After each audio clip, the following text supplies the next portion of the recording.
Hi guys! Nandito tayo ngayon sa bagong branch ng All About Diyosa sa Waco Street, Panorama, Marikina City. Ngayon pa lang, September 7, 2024, around 8 AM. Makikita nyo sobrang dami na at nang tumatangkilik sa All About Diyosa. Itong mga nakapila na to, it's almost 500 people na yung nakapila. At so on so far, nadaragdagan pa siya. Sobrang dami ang nag-aabang sa All About Diyosa dahil ito ang isa sa pinakamurang bagsakan presyo ng TV, appliances, cellphone, and tablets. Pumunta kami dito ngayon para dayuhin ito at nagulat ako, sobrang dami rin tumatangkilig pala.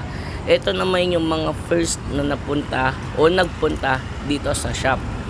Yan, makikita nyo si ate, siya yung naka-white, siya yung number 1.